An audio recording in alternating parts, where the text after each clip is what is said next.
Hey there, Jen Kennedy here, and I'd like to take a minute of your time to go over to what degree is a college education relevant in an era of entrepreneurism. Um, this is the project that I came up with, and I know a lot of people probably thought, where are you going with this?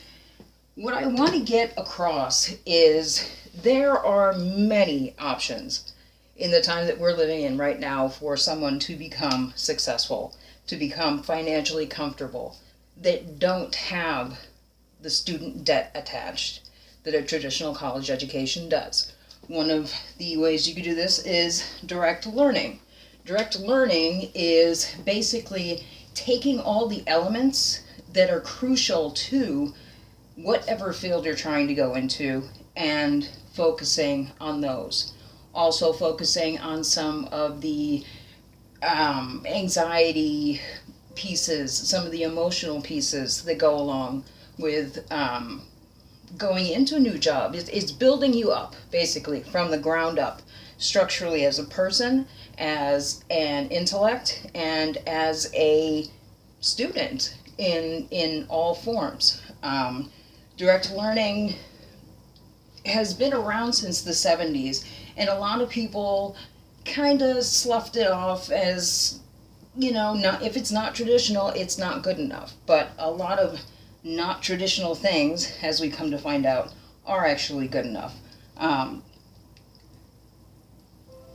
When we look at the chart here, this is the education requirements and occupations held by college graduates. You see a bachelor's or higher is 51.9%, high school or less, 37%, and more than high school, less than a bachelor's, 11.1%.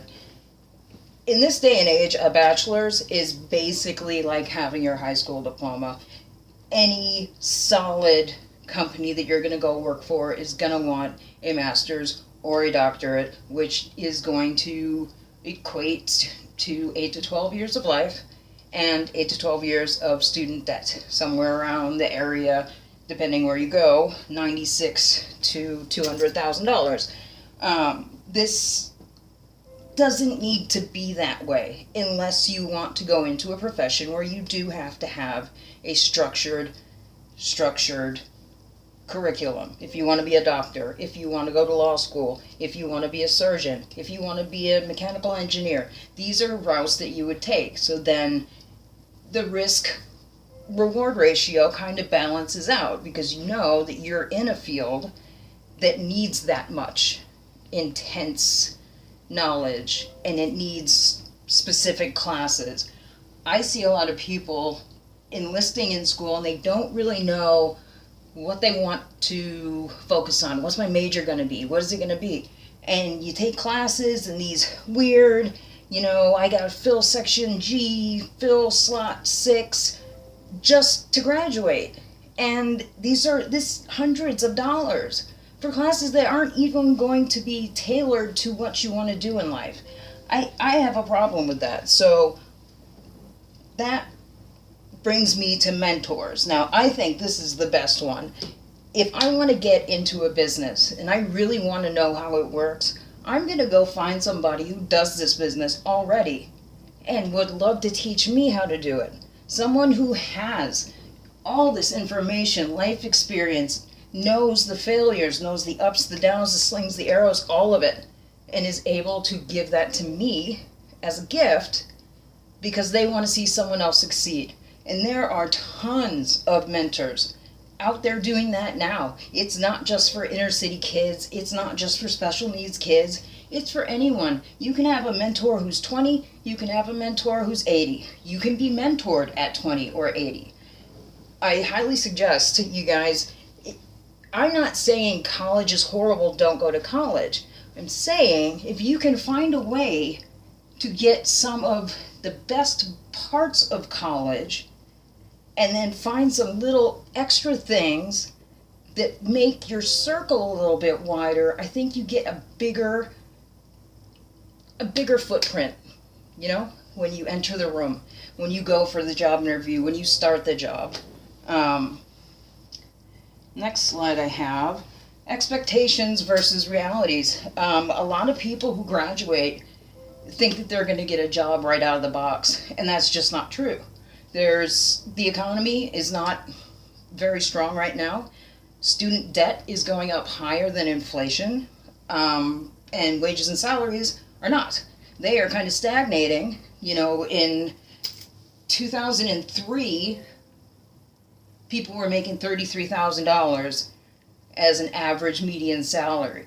That dropped down to 27,000, and it may not seem like a lot, but it actually is the first time ever in history that incomes have shot down that much over a long period of time, and that's over a year or more. So I think a lot of people, they get the degree and they think, okay, where's my job? A college degree is just a piece of paper that says that you have met all the course requirements. That's all it is. It's not a guarantee of work. It's not a guarantee of a job in that field. It just says that you passed. That's all it says. I mentioned student debt before. Student debt right now is over $1 trillion. And it just keeps rising. And what it does is it puts a hardship on people. They want to graduate, they want to get to work, but then they realize what they're making and what they have to pay out. Where's the investment? This investment was supposed to make my life better, and now I'm not even getting ahead because I'm so far behind in debt. And this doesn't need to exist. Not to this scale. It doesn't. Entrepreneurs, I love them. Entrepreneur means having your feet in all different things, creating, building your own business, building your own brand. There are so many people who are online right now, making businesses, making money, making it look easy. And the fact that all this technology that we have here that I'm using just to do this presentation is the same technology that they're using. Things that we just take for granted. This phone is a computer. Why am I not using the money that I put into that to make money back? And I do in several different ways. I have a lot of different ways that I earn money off the internet. And they're really easy things. And it's like life hacking, basically, is what this whole presentation is about. I don't like being in debt. I don't like having student debt. So I'm trying to find ways that I can parse out some of the things that I have learned and hopefully help with some other people who maybe are feeling that like, I don't even know what I want to major in yet, and I'm already 20 grand in debt. There's no one way to do anything. The more you experience life, the more life you get to experience. When you find something you love doing and can be paid well to do it, that's success. That is success. Intellect does not trump ingenuity or drive. It just doesn't.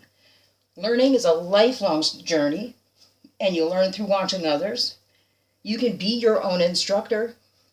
You can create the life you want, and the risks of losing that diminish exponentially because it's something you have created. And with anything you create, you make it the best you can. These are my references. If anything, in this, I hope what you did not get was, don't go to school, you don't need it, college is expensive, you're never going to get a job, because that's not what I'm saying. What I'm saying is, learn how to hack life. Learn how to understand what you want and find better ways of getting it without losing more in the process. I'm Jen Kennedy. I hope I did a good enough job. See you in class.